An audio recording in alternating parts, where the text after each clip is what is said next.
کیا اللہ فرشتوں کو حکم دیتا ہے کہ لوگوں کو گمراہ کرنے کا سامان دیں؟ دوسرا قول، یہ فرشتے نہیں، دو انسان تھے۔ ایک اقلیتی لیکن علمی طور پر قابل توجہ رائے یہ ہے کہ الملکین سے مراد دو بادشاہ یا دو انسانی ہستیاں ہیں، فرشتے نہیں۔ اس رائے کے حامی اشارہ کرتے ہیں کہ قرآن میں کہیں صراحت سے نہیں لکھا کہ یہ آسمانی فرشتے تھے۔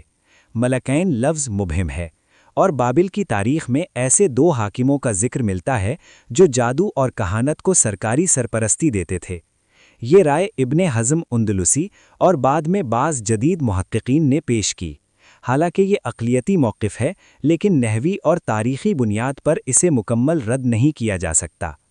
تیسرا قول، یہ آزمائشی نظام تھا، علم بذات خود برا نہیں۔ بعض علماء نے یہ زاویہ اختیار کیا کہ ہاروت و ماروت کو جادو کا علم اس لیے دیا گیا کہ لوگ اسے سمجھ کر اس سے بچ سکیں، جس طرح زہر کی معلومات دینا زہر دینا نہیں۔ اس رائے کے روح میں وہ ایک تعلیمی کردار میں تھے۔ وہ لوگوں کو جادو اس لیے سکھاتے تھے کہ وہ اس کی حقیقت جانیں اور اسے رد کریں، نہ کہ اسے استعمال کریں۔ خبردار کرنا اسی سیاق کا حصہ تھا۔ امام غزالی نے اپنے فلسفیانہ نقطہ نظر سے اس قصے کو علم اور آزمائش کے تعلق کے طور پر دیکھا۔ ہر علم کے ساتھ ذمہ داری آتی ہے، اور اختیار کا امتحان اسی ذمہ داری کے ذریعے ہوتا ہے۔ چوتھا قول، یہ پوری روایت اسرائیلیات پر مبنی ہے۔ یہ ایک جرت مند لیکن قابل بحث موقف ہے جو بعض جدید محققین نے پیش کیا۔ ان کے مطابق قرآن نے صرف ایک مختصر اور واضح بات کہی کہ بابل میں جادو پھیلا اور ہاروت و ماروت کا نام آیا۔ باقی تمام تفصیلات، جنت سے اترنا، انسانی صورت اختیار کرنا، کسی عورت سے عشق، پکڑے جانا، سزا، یہ سب بنی اسرائیلی روایات یعنی اسرائیلیات سے تفسیر میں داخل ہوئیں۔ امام ابن تیمیہ نے اسرائیلیات کے بارے میں عمومی اصول دیا: جو قرآن اور سنت سے ثابت ہو مانو، جو رد ہو رد کرو، اور جو نہ ثابت ہو نہ رد، اس کے بارے میں نہ ہاں کہو نہ نہ۔ ہاروت و ماروت کی تفصیلی داستان اس تیسری قسم میں آتی ہے، نہ قرآن سے ثابت، نہ صحیح حدیث سے، اور نہ قطعی طور پر رد۔ حصہ سوم، وہ روایات جو مشہور ہیں، کتنی پرانی، کتنی قابل اعتماد۔ مشہور قصہ کیا ہے؟ جو قصہ عام طور پر سنایا جاتا ہے وہ یہ ہے کہ فرشتوں نے انسانوں کی برائیوں پر تعجب کیا اور کہا کہ ہم ہوتے تو کبھی گناہ نہ کرتے۔ اللہ نے انہیں چیلنج کیا اور دو فرشتے ہاروت و ماروت زمین پر بھیجے۔ وہ زناکاری، شراب اور قتل سے بچتے رہے، لیکن پھر ایک خوبصورت عورت جس کا نام بعض روایات میں زہرہ بتایا گیا ہے کہ فتنے میں آ گئے، پکڑے گئے اور انہیں عذاب کا اختیار دیا گیا، یا دنیا میں یا آخرت میں۔ انہوں نے دنیا کا عذاب چنا اور وہ آج تک بابل کے کنویں میں الٹے لٹکے ہوئے سزا بھگت رہے ہیں۔ اس روایت کا ماخذ کیا ہے؟ یہ روایت علامہ طبری کی تفسیر میں موجود ہے، اور البدایہ والنہایہ میں ابن کثیر نے بھی اسے نقل کیا، لیکن دونوں نے سند کا مسئلہ بیان کیا۔ محدثین نے اس روایت کی سند کو ضعیف قرار دیا۔ امام نووی، حافظ ابن حجر عسقلانی اور دیگر محققین نے کہا کہ اس قصے کی کوئی صحیح مرفوع حدیث موجود نہیں، یعنی نبی کریم صلی اللہ علیہ وسلم سے براہ راست صحیح سند سے ثابت نہیں۔ جو روایات ملتی ہیں یا تو موقوف ہیں یعنی صحابی تک پہنچتی ہیں، یا مرسل، یا ان میں راویوں کا مسئلہ ہے۔ بعض روایات کعب الاحبار سے آئی ہیں جو ایک یہودی عالم تھے جنہوں نے اسلام قبول کیا، اور ان کی بہت سی روایات کو محدثین نے قبول نہیں کیا۔ زہرہ، ستارہ یا عورت۔ روایت میں ایک عورت کا ذکر ہے جس نے فرشتوں کو آزمایا۔ بعض قصہ گویوں نے یہ تک کہا کہ اسے ستارہ بنا دیا گیا، اور وہی آج زہرہ یعنی وینس ہے۔ یہ بالکل واضح اسرائیلی یا قبل از اسلام عربی اسطوری روایت ہے جس کا قرآن سے کوئی تعلق نہیں۔ یونانی اساطیر میں بھی وینس کی کہانیاں ملتی ہیں۔ یہ ثقافتی داستانوں کا ملاپ ہے جو تفسیری ادب میں گھس آیا۔ ابن کثیر نے خود اس حصے پر تنقید کی اور کہا کہ زہرہ والی بات بے بنیاد ہے۔ بابل، تاریخی سیاق۔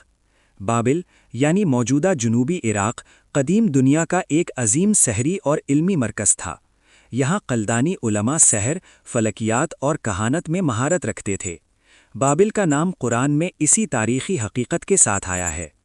تاریخی طور پر بابل میں اینوما اینو انلیل جیسی سحری تحریریں ملتی ہیں، فلکیاتی اور سحری متون جو قرن 7ویں قبل از مسیح سے بھی پرانے ہیں۔ یعنی جادو بابل میں ایک تاریخی حقیقت تھی۔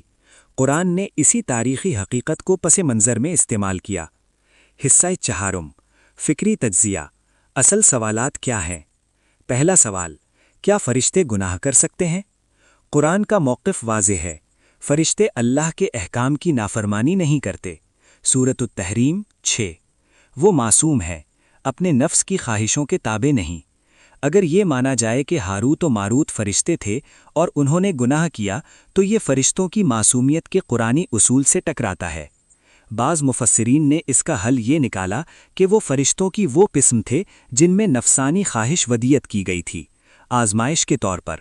یہ ایک مخصوص تفسیری حل ہے جس کی قرآن میں کوئی صریح دلیل نہیں۔ ایک اور حل، وہ آزمائشی کردار میں تھے اللہ کے حکم سے، اس لیے ان کا جادو سکھانا گناہ نہیں تھا بلکہ ذمہ داری تھی۔ لیکن اگر یہ مانا جائے تو پھر وہ کفر جس سے وہ خبردار کرتے تھے وہ جادو سیکھنے میں نہیں بلکہ جادو کو غلط مقصد کے لیے استعمال کرنے میں تھا۔ دوسرا سوال، جادو علم ہے یا کفر؟ قرآن نے جادو کو کفر سے جوڑا، فلا تکفر، لیکن یہ سوال اہم ہے، کیا جادو سیکھنا بذات خود کفر ہے یا اسے ایمان کے خلاف استعمال کرنا کفر ہے؟ فقہا میں اس پر اختلاف ہے۔ امام مالک، احمد بن حنبل اور شافعی کی ایک رائے یہ ہے کہ جادو کا عمل کفر ہے، لیکن بعض علماء نے کہا کہ جادو کی اقسام ہیں، کچھ شرک پر مبنی، کچھ محض نفسیاتی یا طبی اثر۔ قرآن کا اشارہ یہ لگتا ہے کہ کفر وہاں ہوتا ہے جہاں جادو کو اللہ کے مقابل طاقت کے طور پر استعمال کیا جائے، نہ کہ محض علم کے طور پر جاننا۔ تیسرا سوال، اسرائیلیات کی حد کیا ہے؟ اسرائیلیات وہ روایات ہیں جو یہودی یا مسیحی مذہبی ادب سے مسلم تفسیری روایت میں داخل ہوئیں۔ یہ ضروری نہیں کہ جھوٹی ہوں، لیکن انہیں قرآن کی صریح تائید کے بغیر قبول نہیں کیا جا سکتا۔ ہاروت و ماروت کی تفصیلی داستان، فرشتوں کا اترنا، آزمائش، عورت، بابل کا کنواں، ان سب کی جڑیں تلمود اور یہودی اپوکرفا یعنی غیر متعارف مذہبی کتب میں ملتی ہیں۔ یہ ایک تاریخی حقیقت ہے، کوئی الزام نہیں۔ مسئلہ یہ نہیں کہ یہ روایات بیان کی گئیں، مسئلہ یہ ہے کہ انہیں قرآنی حقیقت کے طور پر پیش کیا جانے لگا، جبکہ یہ قرآنی متن میں نہیں ہے۔ چوتھا سوال، قرآن نے ابہام کیوں رکھا؟ یہ شاید سب سے گہرا سوال ہے۔ قرآن نے صرف اتنا بتایا جتنا اس کے مقصد کے لیے ضروری تھا۔ بابل میں جادو پھیلا، لوگوں نے اسے سیکھا اور ہاروت و ماروت کا نام اس سیاق میں آیا۔ قرآن تاریخ کی کتاب نہیں، وہ ہدایت کی کتاب ہے۔ اس نے جادو کے نقصان کا سبق دینا تھا کہ جادو انسانوں کو توڑتا ہے، خاندان تباہ کرتا ہے اور یہ راستہ کفر کی طرف جاتا ہے۔ یہ سبق دے دیا۔ ہاروت و ماروت کون تھے؟ یہ سوال قرآن کے مقصد کا حصہ نہیں تھا۔ جہاں قرآن خاموش ہے وہاں ہمیں بھی یقین کی جگہ احتمال رکھنا چاہیے، اور جہاں احتمال ہو وہاں کھلے ذہن سے سوچنا چاہیے۔ خلاصہ، جو ثابت ہے، جو ممکن ہے، جو غیر یقینی ہے، جو قرآن سے ثابت ہے۔ بابل میں جادو کا رواج تھا، ہاروت و ماروت کا نام اس سیاق میں آیا۔ وہ لوگوں کو جادو سکھاتے تھے لیکن پہلے خبردار کرتے تھے۔ جادو سیکھ کر اسے برے مقصد کے لیے استعمال کرنا گمراہی ہے۔ جادو نقصان دہ ہے، خاص طور پر میاں بیوی کے درمیان جدائی ڈالنے والا۔ جو ممکن ہے لیکن یقینی نہیں۔ یہ کہ وہ فرشتے تھے، یہ مشہور تفسیری رائے ہے لیکن قرآنی متن میں صریح نہیں۔ یہ کہ وہ آزمائشی مقصد سے بھیجے گئے، ممکن ہے لیکن قطعی نہیں۔ یہ کہ وہ دو انسانی حاکم تھے، علمی طور پر قابل توجہ لیکن اقلیتی رائے، جو غیر ثابت ہے۔ کنویں میں الٹے لٹکنے کی روایت، زہرا والا قصہ، عورت سے عشق کی داستان، یہ سب یا تو ضعیف ہیں یا اسرائیلیات پر مبنی ہیں۔ انہیں قرآنی حقیقت کے طور پر بیان کرنا علمی دیانتداری کے خلاف ہے۔ اختتامیہ، جہاں قرآن خاموش ہو وہاں ہم کیا کریں؟ ہاروت و ماروت کا قصہ ہمیں ایک بڑا سبق دیتا ہے، لیکن وہ سبق جادو کے بارے میں نہیں بلکہ علم کے بارے میں ہے۔ جب قرآن کسی چیز کی تفصیل نہیں بتاتا تو اس کی خاموشی حکمت ہے۔ ہم پر لازم ہے کہ ہم اس خاموشی کو قصوں سے نہ بھریں، روایات کو قرآن کا مقام نہ دیں، اور جہاں اختلاف ہو وہاں یقین کا ادعا نہ کریں۔ علامہ اقبال نے کہا تھا کہ قرآن مفکرین کے لیے ہے، وہ جو سوچتے ہیں، پرکھتے ہیں اور پھر مانتے ہیں۔ ہاروت و ماروت کا قصہ اسی سوچ کی دعوت ہے۔ کیا تم وہ مانتے ہو جو لوگوں نے کہا یا وہ جو اللہ نے کہا؟ اور جہاں اللہ نے نہیں کہا وہاں ادب یہ ہے کہ ہم بھی نہ کہیں۔ وما يعلمان من احد حتى يقولا انما نحن فتنة فلا تكفر۔